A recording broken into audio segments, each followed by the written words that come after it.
من يهده الله فلا مضل له ومن يضلله فلا هادي له ونشهد أن لا إله إلا الله وحده لا شريك له ونشهد أن سيدنا وسندنا وحبيبنا ومولانا محمدا عبده ورسوله أرسله بالحق بشيرا ونذيرا وداعيا إلى الله بإذنه وسراجا منيرا أما بعد فقد قال الله تبارك وتعالى في كلامه المجيد لقد كان لكم في رسول الله أسوة حسنة لمن كان يرجو الله واليوم الآخر وذكر الله كثيرا وقال تعالى وإنك لعلى خلق عظيم وعن أبي هريرة رضي الله تعالى عنه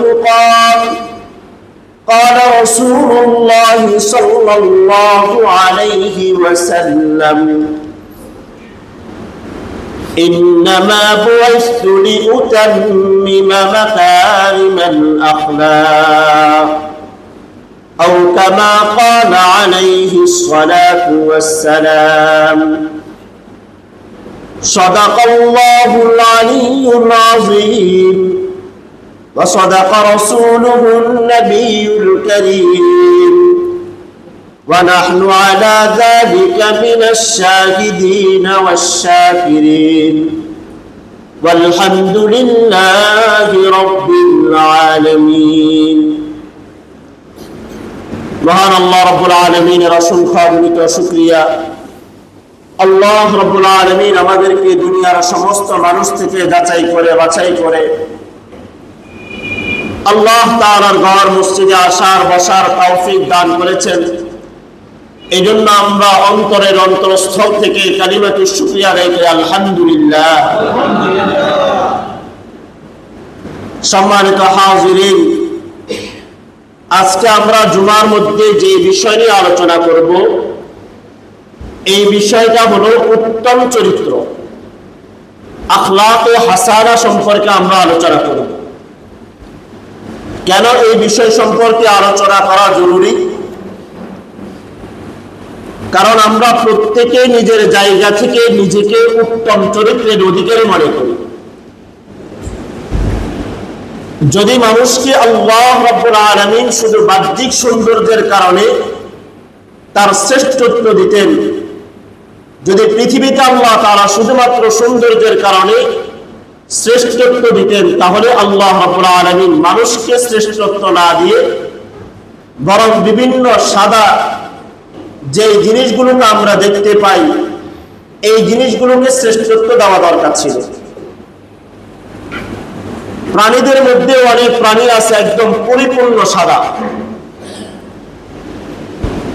আর যদি আল্লাহ তাআলা বিচক্ষণতার দিক থেকে মানুষকে অথবা প্রাণীদেরকে শ্রেষ্ঠত্ব দিতেন, তাহলে অনেক প্রাণী এমন আছে যারা আমাদের তুলনায় আমরা দেখি যে তারা অনেক বিচক্ষণ।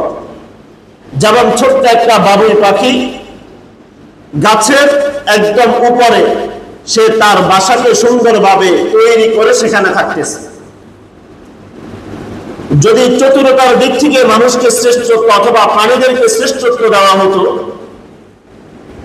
তাহলে শিয়ালের চতুরতা সবার কাছে প্রসিদ্ধ। কিন্তু আল্লাহ রাব্বুল আলামিন প্রাণীদেরকে শ্রেষ্ঠত্ব না দিয়ে মানুষকে শ্রেষ্ঠত্ব দান করেছেন। আর এই শ্রেষ্ঠ ওই মানুষগুলো যাদের ভিতরে উত্তম চরিত্র আছে। চরিত্র এমন একটা জিনিস যেটা তৈরি করতে, গঠন করতে, নিজের মধ্যে তৈরি করতে বছরের পর বছর লেগে যায়, কিন্তু এই চরিত্র যাওয়ার জন্য, চলে যাওয়ার জন্য, নষ্ট হয়ে যাওয়ার জন্য সময়ের প্রয়োজন হয় না। চাই এটা আমরা ব্যক্তিগত জীবনে দেখি অথবা সামাজিক জীবনে কিংবা রাষ্ট্রীয় জীবনে দেখি, চরিত্র এমন একটা জিনিস যেখানে একবার দাগ পড়ে যাওয়ার পর আর ওটাকে সমাধান করা যায় না। এই জন্য চরিত্র গঠন করতে সময় লাগে, নষ্ট হতে সময় লাগে না। আজকে আমরা অনেক মানুষের চরিত্র দেখতেছি, যে মানুষগুলো আমাদের কাছে সোনার মানুষ ছিল, কিন্তু তাদের খারাপ চরিত্রের ফিরিস্তিগুলো যখন আমাদের কাছে আসতেছে, তখন আমরা নিজেরাই যাদেরকে ফুলের মতো পবিত্র মনে করতাম, আজকে আমরা নিজেরাই তাদেরকে থুতু নিক্ষেপ করতেছি। এই জন্য চরিত্র গঠন করা, চরিত্রকে ঠিক রাখা, উত্তম চরিত্র অবলম্বন করা, এটা আমাদের ঈমানি দায়িত্ব। আল্লাহ রাব্বুল আলামিন সমস্ত পয়গম্বরদেরকে শ্রেষ্ঠত্ব দিয়েছেন, উত্তম চরিত্রের অধিকারী আল্লাহ তাআলা করেছেন। এই সমস্ত আম্বিয়া কিরামদের মধ্যে সর্বশ্রেষ্ঠ উত্তম চরিত্রের অধিকারী ছিলেন আমাদের নবী মুহাম্মদ সাল্লাল্লাহু আলাইহি ওয়াসাল্লাম। কুরআনে কারীমের সূরা আহজাবের মধ্যে আল্লাহ তাআলা বলেন, লাকাদ কানা লাকুম ফি রাসূলিল্লাহি উসওয়াতুন হাসানাহ লিমান কানা ইয়ারজুল্লাহ ওয়াল ইয়াউমাল আখির। যে আল্লাহ তাআলা এবং পরকালকে বিশ্বাস করে, তার জন্য উচিত হলো উত্তম চরিত্রের ক্ষেত্রে রাসূলকে ফলো করা, রাসূলকে আইডল হিসেবে গ্রহণ করা। কোরআনে কারীমের সূরা আল-কলমের মধ্যে আল্লাহ তাআলা বলেন, ওয়া ইন্নাকা লাআলা খুলুকিন আযীম। রাসূল, আপনাকে মহা চরিত্রবান করানো হয়েছে, মহা চরিত্রের অধিকারী আপনি। এছাড়া আমরা যাদেরকে চরিত্রবান মনে করি, আমাদের আইডল মনে করি, ব্যক্তিত্ব মনে করি, অনুসারী মনে করি, এরা আসলে একজনও চরিত্রের অধিকারী নয়।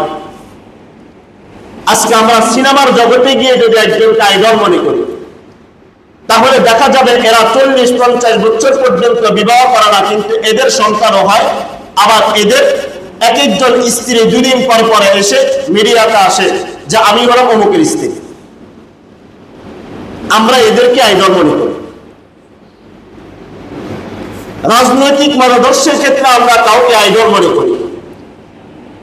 আমরা যাদেরকে চরিত্রের অধিকারী মনে করি, উত্তম চরিত্রের অধিকারী মনে করি, যে সমস্ত ব্যক্তিদেরকে আমরা আমাদের হাদিসের মসনদে, বুখারী শরীফের শেষ অনুষ্ঠানগুলোতে যাদেরকে আমরা আপ্যায়ন করেই আসতাম, আজকে ওনাদের চরিত্র সম্পর্কে যখন জানি, তখন মনে হয় আসলে এরা চরিত্রের মুখোশ নিজের মধ্যে পড়েছিল, আসলে এরা একটাও চরিত্রবান নয়।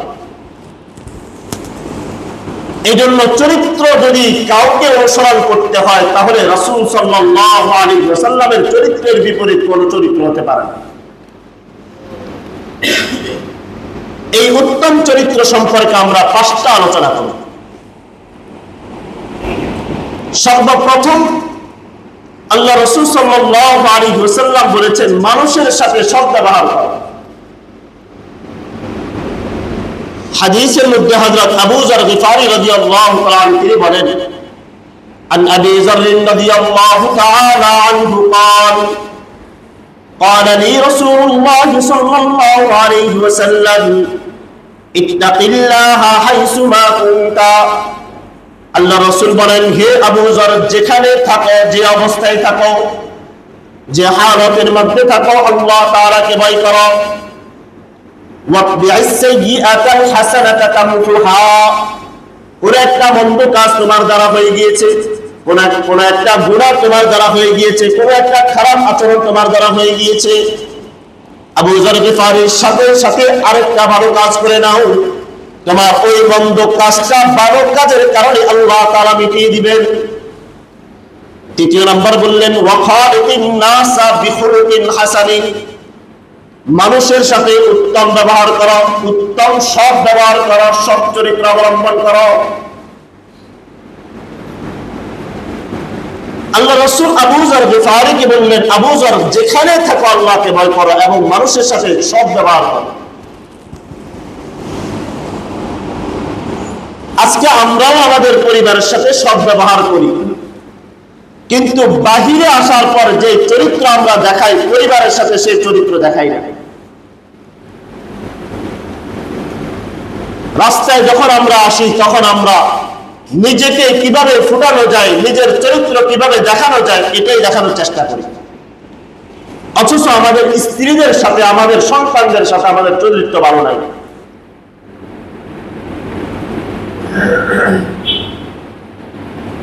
দ্বিতীয় নাম্বার, রাসূল সাল্লাল্লাহু আলাইহি ওয়াসাল্লামের একজন সাহাবীকে রাসূল বললেন যে উত্তম চরিত্র অবলম্বন করো। দলিল হযরত আমর ইবনে আস রাদিয়াল্লাহু তাআলা আনহু, তিনি বলেন আন্না মুআয ইবনে জাবাল আরাদা সাফারান, আল্লাহ রাসূল বলেন যখন মুআয ইবনে জাবাল সফর করার জন্য যাচ্ছেন, ওই মুআয ইবনে জাবাল বললেন আউসিনি ইয়া রাসূলুল্লাহ, ইয়া রাসূলুল্লাহ আপনি আমাকে কিছু ওসিয়ত করেন।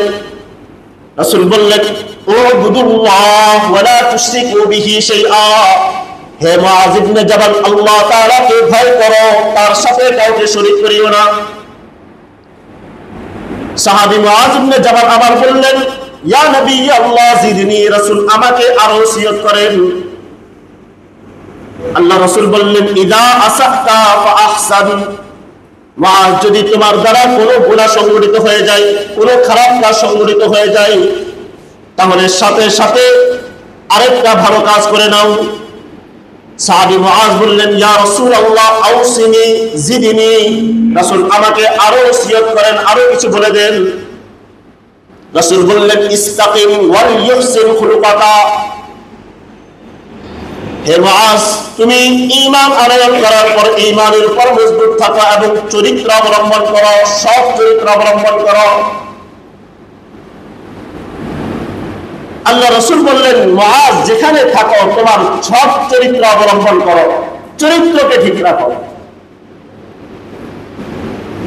আমরা অনেকেই মনে করি অর্থ সম্পদ টাকা পয়সা আমার সুপার পাওয়ার শক্তি, এটাই আমাদেরকে মানুষের কাছে প্রিয় বানাবে, মানুষের কাছে আমাকে যোগ্য বানাবে, মানুষ আমাকে সম্মান করবে।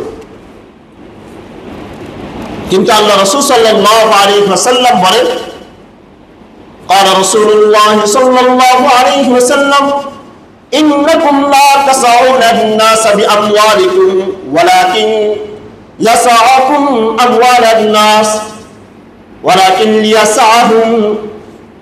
আল্লাহ রাসূল বললেন তোমরা মনে করো তোমাদের সম্পদের কারণে তোমরা মানুষের কাছে প্রিয় হয়ে যাবে, সম্পদের দ্বারা মানুষকে আবৃত করে রাখবে, কিন্তু আল্লাহ রাসূল বলেন ওয়ালাকিন লিয়াসআহুম মিনকুম হুসনুল খালুকি ওয়া ওয়াজহুল হাসান। রাসূল বললেন তোমাদের চেহারার একটা সৌন্দর্য, তোমার চেহারার দ্বারা সুন্দর একটা হাসি দ্বারা, তোমার সৎ চরিত্র দ্বারা তুমি মানুষকে যতটা আপন করতে পারবে, অর্থ সম্পদ দ্বারা সে আপন করতে পারবে না। অর্থ সম্পদের মাধ্যমে কখনো মানুষ প্রিয় হতে পারে না। যাদেরকে আমরা অর্থ সম্পদের কারণে, নেতা হওয়ার কারণে সম্মান করি, আসলে এটা কোনো সম্মান নয়। যার কারণে দেখা যায় একজন ক্ষমতাধর ব্যক্তি যদি আমার সামনে দিয়ে হেঁটে যায়, তখন আমি তাকে সালাম করে আর পিছনে বলি যে তোর মতো মানুষকে দেখলে জীবনও সালাম দিতাম না, এখন কি করবো, ক্ষমতা তোর কাছে। প্রক্ষান্তর একজন আলেম, একজন মুরব্বী দেখলে যে সালামটা সেটা অন্তর থেকে আসে। এজন্য রাসূল বলেছেন সম্পদের মাধ্যমে কখনো মানুষের কাছে প্রিয় হওয়া যায় না। চতুর্থ নম্বর, রাসূল বলেছেন যার কাছে উত্তম চরিত্র আছে তার কাছে পৃথিবীর কোনো কিছু না থাকলেও সে দুনিয়াতেও সফল, আখিরাতেও সফল।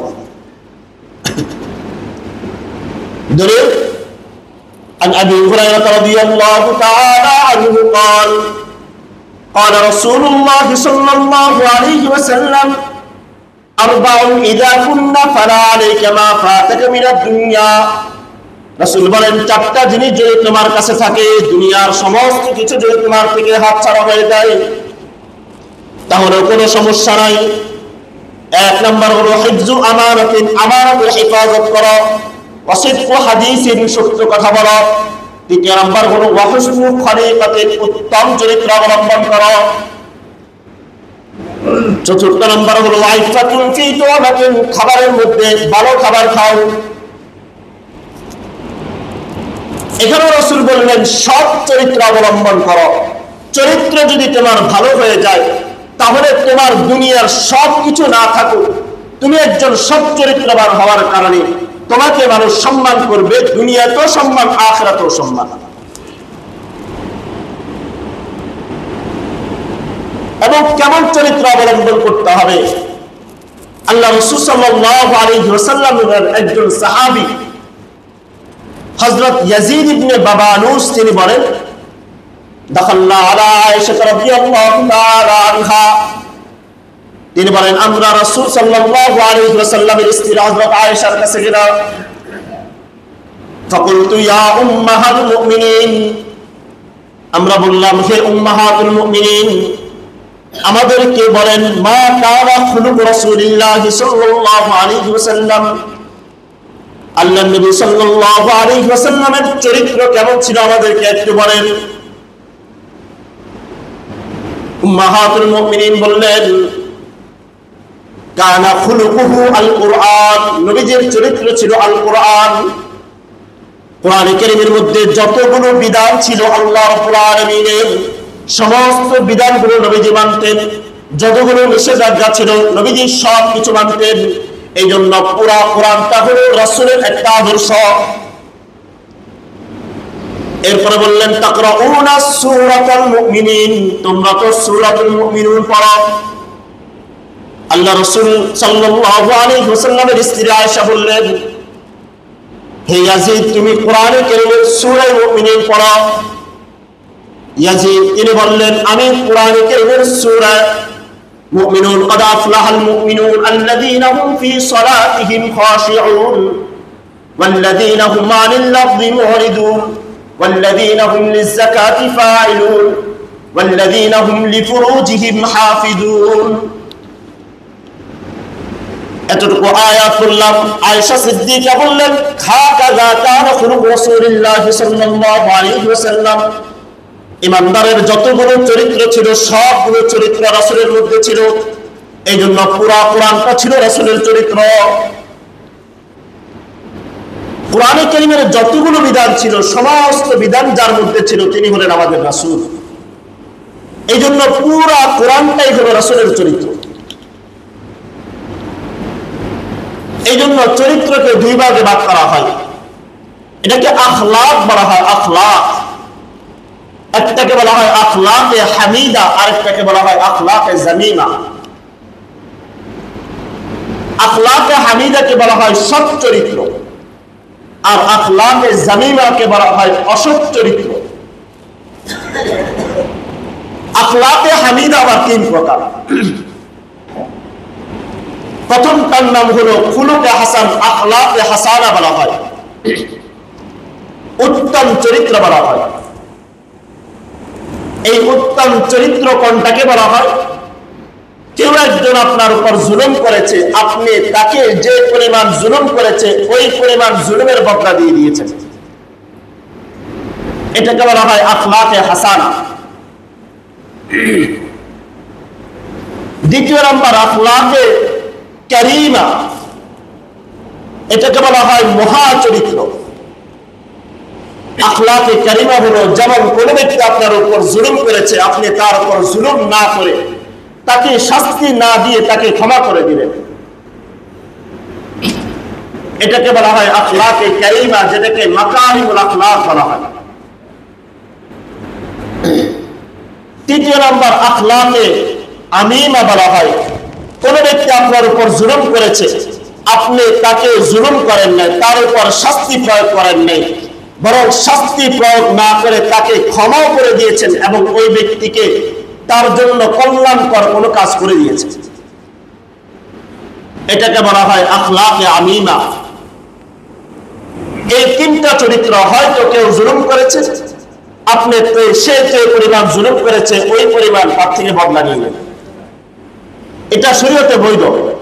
কেউ জুলুম করেছে তাকে ক্ষমা করে দেবে, তাহলে আপনি মাকারিমুল আখলাকের অধিকারী। তৃতীয় নাম্বার, কেউ জুলুম করেছে, আপনি তাকে বদলাও নেন নাই, তাকে ক্ষমাও করে দিয়েছেন এবং তার কোনো উপকারও করে দিয়েছেন। এটাকে বলা হয় আখলাকে আমিমা। এই সব চরিত্র যারা অবলম্বন করবে, চরিত্রবান যারা হবে, এদেরকে 10টা পুরস্কার দেওয়া হবে। কয়টা পুরস্কার? 1 নম্বর, যে ব্যক্তি উত্তম চরিত্র অবলম্বন করবে, যার ভিতরে উত্তম চরিত্র থাকবে, যার ভিতরে সৎ ব্যবহার থাকবে, এই সৎ ব্যবহার তাকে জান্নাত পর্যন্ত নিয়ে যাবে। عن أبي هريرة رضي الله تعالى عنه قال سئل رسول الله صلى الله عليه وسلم عن أكثر ما يدخل الناس الجنة। আবু হুরায়রা বলেন, রাসূলকে জিজ্ঞেস করা হলো, রাসূল, মানুষ সবচেয়ে কেন বেশি জান্নাতে যাবে? কোন জিনিসের মাধ্যমে মানুষ বেশি বেশি জান্নাতে যাবে? আবু হুরায়রা বলেন, তাকওয়াল্লাহ। 1 নম্বর হলো আল্লাহ তাআলার ভয়। যার ভিতরে তাকওয়া থাকবে সে জান্নাতে বেশি যাবে। দ্বিতীয় নাম্বার হলো হুসনুল খালক, উত্তম চরিত্র যার ভিতরে আছে। আবু হুরায়রা রাদিয়াল্লাহু তাআলা আনহুকে আবার জিজ্ঞাসা করা হলো, আন আকসারি মা ইউদখিলুন নাস আন-নার। হে আবু হুরায়রা, আমাদেরকে এটাও বলে দেন, কোন জিনিসের কারণে মানুষ বেশি বেশি জাহান্নামে যাবে? অধিকাংশ মানুষ কেন বেশি জাহান্নামে যাবে? তিনি বলেন, 2টা জিনিসের কারণে মানুষ জাহান্নামে যাবে। 1 নম্বর হলো আল ফাম, মানুষের মুখ। এই মুখের কারণে তথা মিথ্যা কথা বলার কারণে মানুষ বেশি জাহান্নামে যাবে। দ্বিতীয় নাম্বার হলো আল ফারজ, মানুষের লজ্জাস্থানের কারণে মানুষ জাহান্নামে যাবে। তাকওয়া এবং উত্তম চরিত্র যাদের ভিতরে থাকবে, এদের অধিকাংশ মানুষ জান্নাতে যাবে। আর মিথ্যা কথা আর লজ্জাস্থানের হেফাজত যার মধ্যে থাকবে না, তারা বেশি জাহান্নামে যাবে।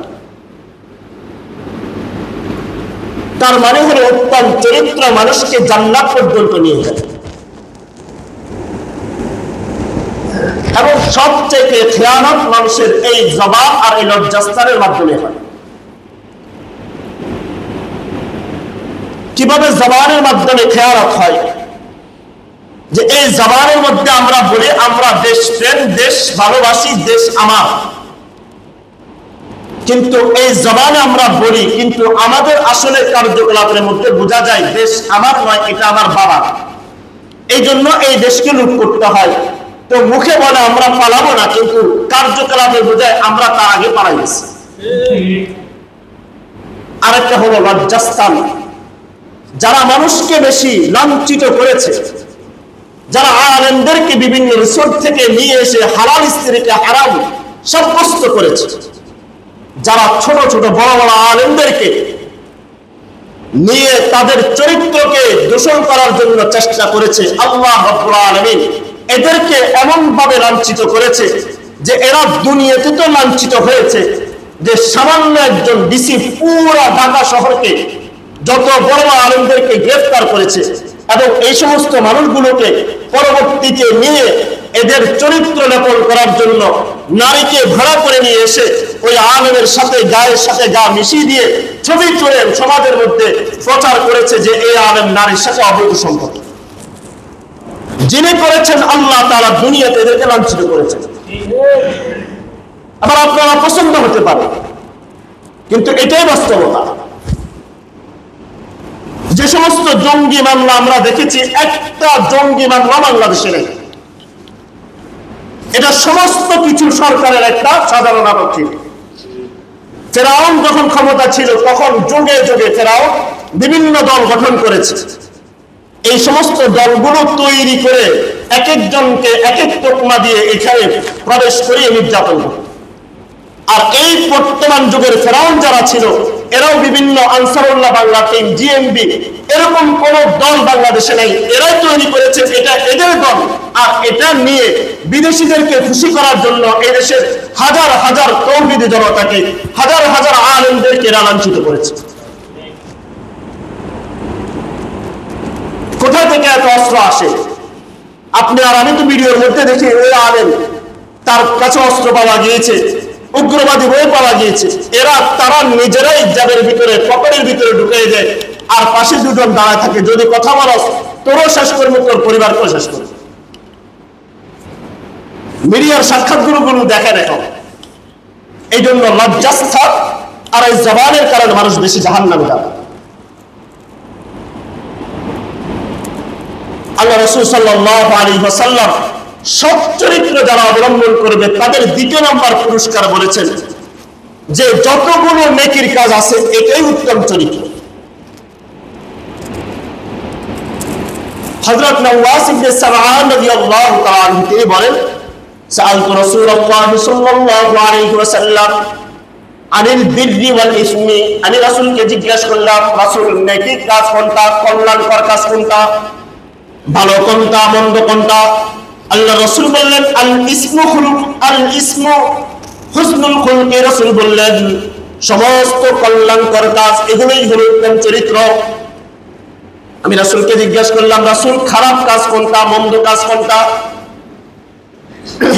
আল্লাহ রাসূল সাল্লাল্লাহু আলাইহি ওয়াসাল্লাম বললেন আল বিররু ওয়াল ইসম, আল বিররু হুসনুল খালকি ওয়াল ইসমু মা হাকা ফি সাদরিকা ওয়া কারিহতা আন ইয়াত্তারি আলাইহিন নাস। রাসূল বললেন সমস্ত ভালো কাজ এটাই হলো উত্তম চরিত্র। আর যতগুলো অকল্যাণকর কাজ আছে, যে গুনাহগুলো, যে কাজ করতে গেলে কারিহতা আন ইয়াত্তারি আলাইহিন নাস, যে কাজগুলো করতে গেলে তোমার মনের ভিতরে খটকা আসে যে এটা হয়তো কেউ দেখতেছে, যে কাজটা করতে গেলে আপনার মনের ভিতরে খটকা আছে যে না জানি কেউ দেখে ফেলতেছে কিনা, বুঝতে হবে এটাই মন্দ কাজ। তার মানে হলো সমস্ত নেকির কাজ এটা হলো উত্তম চরিত্র, আর সমস্ত মন্দ কাজ এটা হলো সবগুলো খারাপ কাজের আসল চরিত্র। এই জন্য নেকি মানুষকে উত্তম চরিত্রের দিকে নিয়ে যায়, আর মন্দ মানুষকে বদ চরিত্রের দিকে নিয়ে যায়। তৃতীয় নম্বর, যারা সৎ চরিত্র অবলম্বন করে এদের ঈমান পরিপূর্ণ ঈমান। আল্লাহ রাসূল সাল্লাল্লাহু আলাইহি ওয়াসাল্লাম বলেন, আকমালুল ঈমান আহসানুহুম খুলুকা। আল্লাহ রাসূল বলেন ঈমানের মধ্যে পরিপূর্ণ ওই ব্যক্তি যার ভিতরে উত্তম চরিত্র আছে।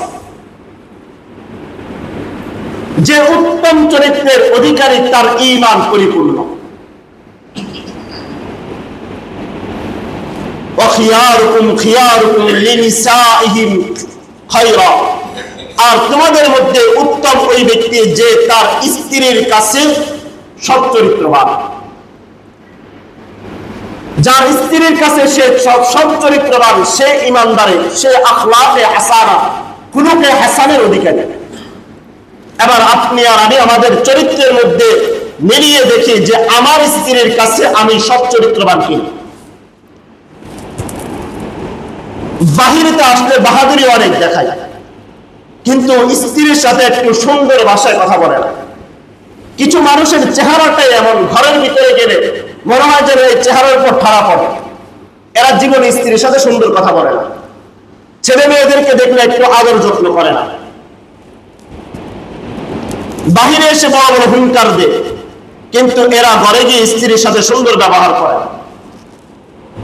এবং কথায় কথায় স্ত্রীকে গালিগালাজ করে। শুধু তাকে গালিগালাজ করে না, তার 14 গোষ্ঠী নিয়ে গালিগালাজ করে। কিন্তু ওই মহিলা ভুলেও যদি আপনার মার চরিত্রকে, বাবার চরিত্র নিয়ে কথা বলে, তখন মনে হয় এই পুরুষ আর পুরুষ থাকে না, তখন সে ভাগের মতো গর্জন দিতে শুরু করে। তাহলে আপনি যে প্রত্যেক দিন স্ত্রীর মা বাপকে নিয়ে গালিগালাজ করতেছেন, এটা তো তার গায়ে লাগে। এই জন্য রাসূল বলেছেন খিয়ারুকুম লিনিসাইহিম খায়রা, যে তার স্ত্রীর কাছে সৎ চরিত্রবান, বুঝতে হবে আসলে সে সৎ চরিত্রবান। এজন্য রাসূল সাল্লাল্লাহু আলাইহি ওয়াসাল্লাম বলেছেন, কোন ব্যক্তি সৎ চরিত্রবান কিনা এটা জানার জন্য তার স্ত্রীর কাছে যাও। এই জন্য স্ত্রীদের সাথে সৎ ব্যবহার করা। আল্লাহ রাব্বুল আলামিন আমাদেরকে তৌফিক দান করুন। উত্তম চরিত্রের অধিকারী যারা, তাদের ৪র্থ নাম্বার পুরস্কার। আল্লাহ রাসূল সাল্লাল্লাহু আলাইহি ওয়াসাল্লামের মূল মিশন, দুনিয়াতে আসার মূল মিশন ছিল মানুষের চরিত্র ঠিক করা। তাবরানী শরীফের হাদিসের মধ্যে রাসূল সাল্লাল্লাহু আলাইহি ওয়াসাল্লাম বলেন, ইন্নামা বুইসতু লিউতাম্মিমা মাকারিমাল আখলাক। আল্লাহ রাসূল বলেন, আমাকে দুনিয়াতে প্রেরণ করা হয়েছে উত্তম চরিত্রের পরিপূর্ণতা দেওয়ার জন্য। তার মানে হলো উত্তম চরিত্র যারা অবলম্বন করে, এটা রাসূলের আদর্শকে, রাসূলের চরিত্রকে তারা অবলম্বন করতেছে। এটা রাসূলের মিশন, চরিত্র ভালো করা, মানুষের সাথে সুন্দর ব্যবহার করা। এক একজন হাজী, যত বড় হাজী তত বড় গাড়ি। আগে যদি হজ করার আগে সাধারণ গাড়ি দিত, তো হজ করার পর আসার পরে আউযুবিল্লাহ বিসমিল্লাহ শুরু করে তারপরে গাড়ি দিত। আবার এটাও বলে যে হজ করে আসি কেমনে বলতাম, তারপরে বলি ফেলা। এই জন্য মুখের মধ্যে গালি, এটা মুসলমানদের সিবাউল মুসলিমিনা ফুসুকুন ওয়া কিতালুল কুফর। যারা গালিগালাজ করে এরা ফাসিক। এক একজন যত বড় বড় নেতা, এরা তত বড় গালিবাজ, এরা তত বড় বড় গালি। আবার কিছু পুরুষ এমন আছে, গালি ছাড়া কথাই বের হয় না মুখ থেকে। গালি দিতে দিতে এটা তার কাছে এটা একটা সাধারণ কথা মনে হয়, যে এটা তো আমার এমনি ভাষাই। এই জন্য গালিগালাজ না করা, এটা মুসলমানদের চরিত্র না। সম্মানিত হাজিরিন, আল্লাহ রাসূল সাল্লাল্লাহু আলাইহি ওয়াসাল্লাম বলেছেন, যে ব্যক্তির ভিতরে উত্তম চরিত্র আছে, সে একজন রোজাদার, সারা দিন রোজা রাখলে যে পরিমাণ সওয়াব পাবে, সারা রাত নফল নামাজ পড়লে যে পরিমাণ সওয়াব পাবে, সে শুধুমাত্র সুন্দর ব্যবহার করে এই পরিমাণ সওয়াব অর্জন করতে পারে। عن أبي ذر رضي الله تعالى عنه قال قال رسول الله صلى الله عليه وسلم إن المؤمن لا يدرك بحسن خلقه درجة الصائم والقائم। আল্লাহ রাসূল বলেন, একজন সৎ চরিত্রবান সে একজন রোজাদার, একজন ব্যক্তি যে সারাদিন রোজা রাখে, আর একজন ব্যক্তি যে সারা রাত নফল ইবাদত করে। একজন ব্যক্তি সৎ চরিত্রবান হওয়ার কারণে, উত্তম কথা বলার কারণে ওই পরিমাণ মর্যাদা অর্জন করতে পারে। আর এই হাদিসের মধ্যে রাসূল সাল্লাল্লাহু আলাইহি ওয়াসাল্লাম ইরশাদ করেন, মা মিন শাইইন আসকারু ফিল মিজান মিন হুসনিল খালক। আল্লাহ রাসূল বলেন, কাল কিয়ামতের দিবসে যখন মিজানের পাল্লাগুলো ভারী করা হবে, যখন মিজানের পাল্লাগুলো ওজন করা হবে, ওই মিজানের পাল্লার মধ্যে চার চরিত্র সবচেয়ে বড়, তার মিজানের পাল্লা কত বেশি ভারী হবে। মিজানের পাল্লা যখন মাপা হবে, তখন ওই চরিত্রবান যে ব্যক্তি, তার পাল্লাটা সবচেয়ে ভারী হবে। এই জন্য সৎ চরিত্রবান ব্যক্তির মিজানের পাল্লা ভারী হবে। এবং আল্লাহ রাসূল সাল্লাল্লাহু আলাইহি ওয়াসাল্লাম আপনার হাদিসের মধ্যে বলেন, যে ব্যক্তি সৎ চরিত্র অবলম্বন করলো, রাসূল বলেন কাল কিয়ামতের দিবসে আমি তার জন্য সর্বোত্তম জান্নাত, সবচেয়ে উঁচু জায়গার মধ্যে একটা জান্নাতের জিম্মাদারি, একটা জান্নাতের মালিকানা আমি রাসূল তাকে নিজ হাতে দিয়ে দিই।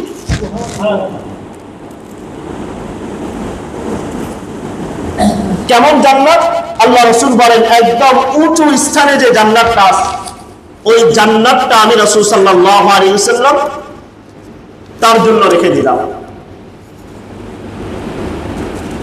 قال رسول الله صلى الله عليه وسلم أنا زعيم ببيت في ربط الجنة لمن ترك المرار وإن كان محقا। আল্লাহ রাসূল বলেন, কোন ব্যক্তি জানে সে সৎ পথে আছে, সে সৎ চরিত্রবান, তার কথাগুলো সঠিক, এরপরও সে কোন ব্যক্তির সাথে ঝগড়াঝাটি করে না। এবং কোন ব্যক্তি যদি তার জায়গা থেকে সে সঠিক কিন্তু আরেকজন ব্যক্তি তার সাথে ঝগড়া করতেছে, এই ব্যক্তি ঝগড়া না করে তার সাথে সমাধান না করে চুপচাপ রয়ে গেল, রাসূল বলেন আমি জান্নাতের একটা কিনারার মধ্যে একটা ঘরের জিম্মাদার হয়ে গেলাম। ওয়াবিবাইতিন ফি ওয়াসফিল জান্নাতি লিমান তারাকাল কাযিব ওয়া ইন কানা মাযিহান। আর যে ব্যক্তি মানুষের কাছে মানুষের সাথে তুচ্ছ তাচ্ছিল্য অবস্থায়, হাসি মজাকের অবস্থাও যে ব্যক্তি মিথ্যা কথা বলে না, আমি তার জন্য জান্নাতের মাঝখান বরাবর একটা জান্নাতের একটা ঘরের মালিক হয়ে যাব। ওয়াবিবাইতিন ফি আলাল জান্নাতি লিমান হাসসারা খুলকুহু। আর যে ব্যক্তি তার চরিত্রকে ঠিক করলো, তার সৎ চরিত্র অবলম্বন করলো, আমি রাসূল তার জন্য জান্নাতের উচ্চ মাকাম, জান্নাতের উচ্চ স্থানে একটা ঘরের জিম্মাদার হয়ে গেলাম। একদম জান্নাতের উঁচু জায়গায় আল্লাহ রাসূল বলেন আমি তার জন্য সৎ চরিত্র অবলম্বন করার কারণে আমি আমার ওই বান্দার জন্য একটা ঘরের জিম্মাদার আমি রাসূল নিজে হয়ে গেলাম। তার মানে সৎ চরিত্র অবলম্বন করলে জান্নাতের উঁচু জায়গায় আল্লাহ তাআলা আমাদেরকে স্থান দিবেন। এবং অপর এক হাদিসের মধ্যে রাসূল বলেন, قال رسول الله صلى الله عليه وسلم إن من أحبكم إلي وأقربكم إلي مجالسا أخلاقا حسنا। রাসূল সাল্লাল্লাহু আলাইহি ওয়াসাল্লাম বলেন, কাল কিয়ামতের দিবসে সবচাইতে বেশি প্রিয় হবে, সবচাইতে আমার নিকটবর্তী হবে, আমি রাসূল যে জায়গায় বসবো, আমি রাসূল যে জায়গায় থাকবো, ওই জায়গার সবচাইতে নিকটবর্তী থাকবে ওই ব্যক্তি যার চরিত্র উত্তম, যার চরিত্র ভালো, সে রাসূলের নিকটবর্তী থাকবে। রাসূল যে জান্নাতে থাকবে, ওই রাসূলের নিকটবর্তী জায়গার মধ্যে একজন সৎ চরিত্রবান ব্যক্তি রাসূলের সাথে থাকতে পারে। আর ওয়া ইন্না আবাদাকুম ইলাইয়া ওয়া আবগাদাকুম মিন্নি মাজালিসান আর-সারসারুন ওয়াল মুতাশাদ্দিকুন ওয়াল মুতাফাইহিকুন। রাসূল বলেন, আর আমার সবচাইতে ঘৃণিত হবে, আমার নিকটবর্তী থেকে সবচাইতে দূরে থাকবে ওই ব্যক্তি যে অনর্থক কথা বলতো, যে অহংকার প্রদর্শন করত, যে মানুষের সাথে তুচ্ছ তাচ্ছিল্য করত। এর দ্বারাও বোঝা যায় যে সব চরিত্রবান ব্যক্তিরা আল্লাহ রাসূল সাল্লাল্লাহু আলাইহি ওয়াসাল্লামের কাছাকাছি থাকে। অপর এক হাদিসের মধ্যে রাসূল সাল্লাল্লাহু আলাইহি ওয়াসাল্লাম বলেন যে সাহাবায়ে কেরাম রাসূল সাল্লাল্লাহু আলাইহি ওয়াসাল্লাম সম্পর্কে বলতেছেন, লাম ইয়াকুন ফাহিশান ওয়ালা মুতাফাহিশান। রাসূল স্বভাবগতভাবে অশালীন ছিলেন না, তিনি কখনো খারাপ কথা বলতেন না, ইচ্ছাকৃতভাবে বলতেন না। রাসূলের চরিত্রের মধ্যে কোনোদিন খারাপ কাজ করা, খারাপ কথা বলা, খারাপ চরিত্র দেখা এটা রাসূলের ছিল না। বরং রাসূল বলেন, ইন্না মিন আখিয়ারিকুম আহসানুকুম খুলুকা। তোমাদের মধ্যে উত্তম ওই ব্যক্তি যার চরিত্র সবচেয়ে ভালো। চরিত্র যার ভালো সে রাসূল সাল্লাল্লাহু আলাইহি ওয়াসাল্লাম বলেছেন সে আমার কাছে সবচেয়ে প্রিয়। এবং আল্লাহ রাসূল সাল্লাল্লাহু আলাইহি ওয়াসাল্লাম বলেন, মান উতিয়া হাজ্জাহু মিনার রিফকি ফাকাদ উতিয়া হাজ্জাহু মিনাদ দুনিয়া ওয়াল আখিরাহ। যাকে সৎ চরিত্র, নম্রতার গুণ দেওয়া হয়েছে, দুনিয়া এবং আখিরাতের সব কল্যাণ আল্লাহ তাআলা তাকে দিয়েছে।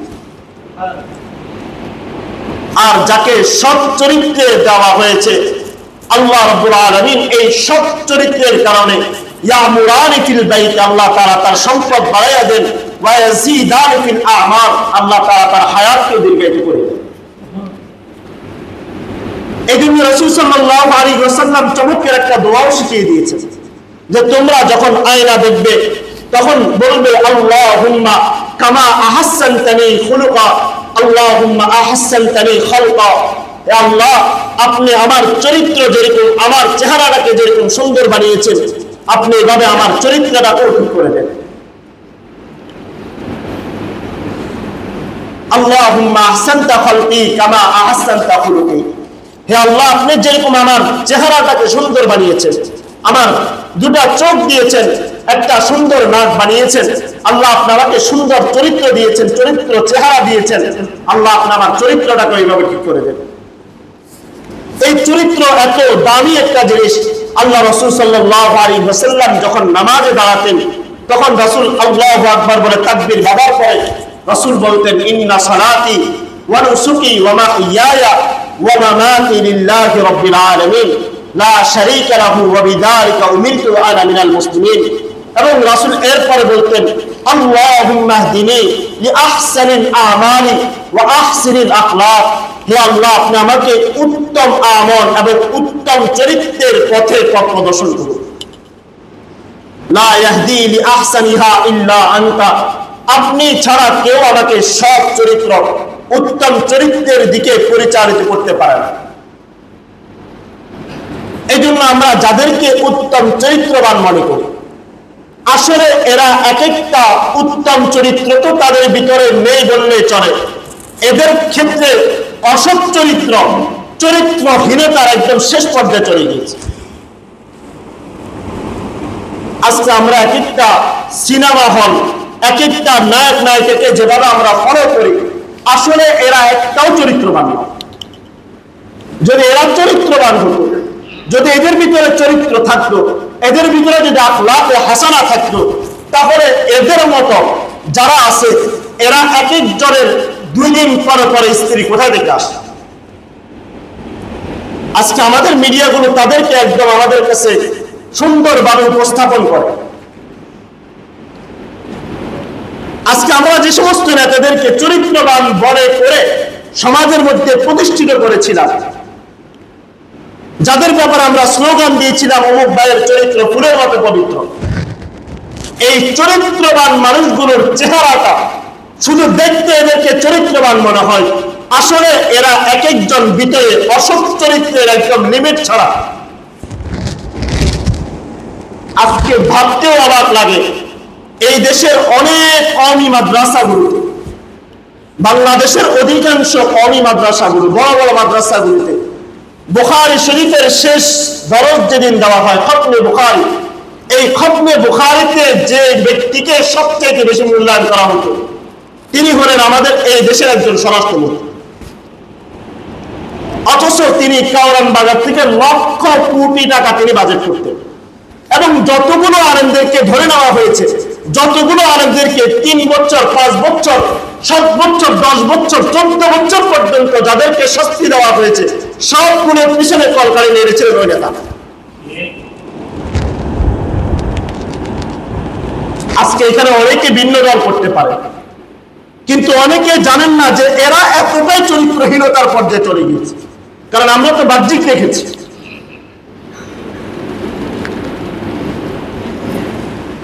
যে ব্যক্তি সবচাইতে সুন্দর মুখোশ, চেহারাটা মুখোশ পরে রয়েছিল, এই লোকটা সব সময় আলেম ওলামাদেরকে নিয়ে, বিভিন্ন মানুষদেরকে নিয়ে তার খাবারের টেবিলের মধ্যে বসাইতো, সুন্দর চরিত্র দেখাইতো।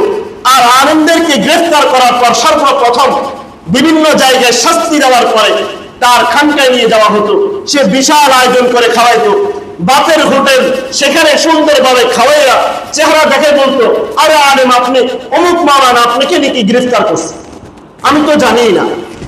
অথচ এই যতগুলো আলেমদেরকে গ্রেফতার করেছে সবার পিছনে কলকারি নেড়েছে। এই জন্য আল্লাহ তাআলা একে দুনিয়াতে লাঞ্ছিত করেছে। এই জন্য চরিত্র এমন একটা জিনিস, সৎ চরিত্রবান ব্যক্তিরা কোনোদিন এই দেশ থেকে পালাতে পারে না। এই দেশটাকে আজকে যখন আমরা প্রাণ সংগ্রহ করতেছি, এরকম এই বাংলাদেশে বহুবার বন্যা হয়েছে, কিন্তু এইবারের মতো মানুষ এত বেশি প্রাণ দিয়েছে এটা কল্পনাবিহীন। প্রত্যেকটা এলাকা থেকে, প্রত্যেকটা মসজিদ থেকে, প্রত্যেকটা ভার্সিটি থেকে, প্রত্যেকটা রাস্তায় রাস্তায় থেকে মানুষ প্রাণ সংগ্রহ করেছে। কেন দিয়েছে? কারণ আজকে এই জায়গায় বসার পরে আপনি একজন দেশের নাগরিক হিসেবে আপনি এখন গর্ব করে বলতে পারেন এটা আমার দেশ। আপনি আমি বলতে পারি এটা আমার দেশ। না হলে এটা এমন একটা সময় ছিল এই মসজিদের মিম্বারে ইমাম কথা বলতেছে, মসজিদের কুলাঙ্গার সভাপতি দাঁড়িয়ে বলছে, ইমাম সাহেব এই বিষয় কেন কথা বলেন? মাহফিলের মধ্যে মাহফিলের সমস্ত ইন্তজাম হয়ে গিয়েছে, মাহফিলের বক্তাদেরকে সরাসরি নিষেধ করে দিয়েছে। এমনও জায়গায় গিয়েছে যে বক্তা, যে আলেম, যে বয়ান করবে তার চেহারার মধ্যে থাপ্পড় দিয়েছে, তার এই দাড়িগুলো ধরে তাকে বলেছে তুই সরকারের বিরুদ্ধে কথা বলতে পারবে না। আজকে কেন মানুষ এতটা উদারতার সাথে কাজ করতেছে? এদেশ তো বন্যা বহুবার হয়েছে, এদেশ তো বন্যা বহুবার গিয়েছে। সিলেটের মধ্যে মানুষ বন্যার মধ্যে আক্রান্ত ছিল, এরকম উত্তরবঙ্গ এবং দক্ষিণবঙ্গের বহু মানুষ বন্যায় বহুবার আক্রান্ত হয়েছে। কিন্তু এই দেশের এই জনগণ আজকে তারা দেখিয়ে দিয়েছে আসলে দীর্ঘদিন পর্যন্ত আমরা এই দেশের মধ্যে ছিলাম না। কারণ কিছুদিন দুদিন আগেও তিনি বলেছেন এটা আমার দেশ, আমার বাবার দেশ, আমার বাপ এই দেশ স্বাধীন করেছে, অথচ তার বাবার রক্ত যায় নাই, রক্ত গিয়েছে এই দেশের 90,000 মানুষের, এক সাগর রক্তের বিনিময়ে এই দেশ আমরা স্বাধীন করেছি। এটা আমাদের দেশ ছিল, কিন্তু এটা আসলে আমাদের দেশ, আমাদেরকে বাক স্বাধীনতা দেওয়া হয়নি। আজকে আপনি বলতে পারেন যে বাক স্বাধীনতা আগের থেকে এখন আর পার্থক্য কোথায়? ওই পার্থক্য তাকে গিয়ে জিজ্ঞাসা করেন যে সরকারের হয়রানিতে হয়রানিত হয়েছে। ওই আলেমকে জিজ্ঞাসা করেন যে কথা বলতে গিয়ে 1000 বার কথা বলতে মুখে লাগাম পেয়ে নিয়েছে। ওই আলেমকে জিজ্ঞাসা করেন যাকে মাহফিলের মধ্যে তার চেহারার মধ্যে আঘাত করা হয়েছে, সমস্ত আলেমদের সামনে, সমস্ত শ্রোতাদের সামনে লাঞ্ছিত করেছে। ওই আলেমদেরকে জিজ্ঞাসা করেন যাদেরকে সামান্য অপরাধের কারণে 4, 5 বছর 10 বছর পর্যন্ত জঙ্গি মামলা দিয়ে গ্রেফতার করে রেখেছে। ওই সমস্ত নেতাদেরকে জিজ্ঞাসা করেন যারা বিরোধী দল করত, দল করার কারণে, লেখালেখি করার কারণে, সত্য কথা বলার কারণে যারা আজকে দেশ ত্যাগ করেছে, যারা আজকে এই দেশের মধ্যে নাই এবং যারা দেশের থেকেও আজকে মহিলাদের মতো চড়ে পড়ে রেখেছে, তাদেরকে গিয়ে জিজ্ঞাসা করেন আগের দেশ আর এই দেশের মধ্যে পার্থক্য কোথায়? এই জন্য চরিত্র এমন একটা জিনিস যেটা বাহ্যিক দেখলে হয় না। এই জন্য রাসূল বলেছেন তোমাদের মধ্যে শ্রেষ্ঠ ওই ব্যক্তি যার চরিত্র ভালো। কাউকে কটাক্ষ করে নাই, বরং এই সমাজের মানুষ, এদেশের মানুষ এই দলগুলো করত, কিন্তু তারাও জানতো না যে এই দলের ভিতরে এত কোটি টাকা তারা প্রসাদ করে নিয়ে গেছে। কারণ সাধারণ মানুষ তো মনে করত যে এই দেশের জন্য কাজ করতেছে, এই দেশের পদ্মা সেতু তৈরি করে দিচ্ছে, এই দেশের মধ্যে রাস্তাঘাট উন্নত করতেছে, এই দেশের মডেল মসজিদ তৈরি করে দিচ্ছে, এই দেশের জন্য আমাদের জন্য আজকে দ্রুত যাওয়ার যানবাহন ব্যবস্থা করে দিয়েছে, এই দেশের অনেক উন্নতি করেছে, এই জন্য আমরাও এই দলকে সাপোর্ট করতাম। আসলে তো আমরা জানতাম না এরা সেটার আড়ালে আমাদের কোটি কোটি টাকা তারা নিয়ে গিয়েছে। সাধারণ একটা চেয়ারম্যান কেমন এত কোটি টাকা খায়? আমি তো মনে করি আজকে যে সমস্ত নেতারা যাদের বেতন ছিল মাত্র 20,000 টাকা, কিন্তু তাদের খরচ হতো 2 লক্ষ টাকা, আজকে এই সমস্ত নেতাদেরকেও ত্রাণ দেওয়া দরকার। আছে না অনেকজন যারা আগে এই দল করতেন, বিভিন্ন নেতা ছিল, ত্রাণের অভাবে তারা এখন খাইতে পারতেছে না। কারণ আগে ছিল 20,000 টাকা চাকরি, কিন্তু তার ইনকাম ছিল 2 লক্ষ টাকা। এখন তাদেরকেও ত্রাণ দেওয়া এটা আমাদের দায়িত্ব। এই জন্য আমরা ইতিপূর্বে সম্মানিত হাজির, আমরা ইতিপূর্বে গত সপ্তাহে আমরা ত্রাণের জন্য টাকা উত্তোলন করেছি। আসলে এখানে ধনী গরিবের সাথে কোনো পার্থক্য নেই। যে মানুষগুলো এখন আক্রান্ত হয়ে আছে তারা অনেকেই সম্পদশালী, কিন্তু বাহ্যিক যে অবস্থান তাদের, এই অবস্থানের উপর তাদের জন্য আমরা এগিয়ে যাওয়া এটা আমাদের ঈমানি দায়িত্ব। এই ক্ষেত্রে আমরা যখন ত্রাণ দিব, আমার ত্রাণটা, আমার টাকাগুলো যেন একটা খ্রিস্টান মিশনারিদের হাতে না যায়। বিদ্যানন্দন এগুলো সম্পূর্ণ হিন্দুদের তৈরি। রবি যে সিমকে আমরা ব্যবহার করি, এরা সম্পূর্ণ ভারতের দালাল, এরা সম্পূর্ণ ভারতের দালাল।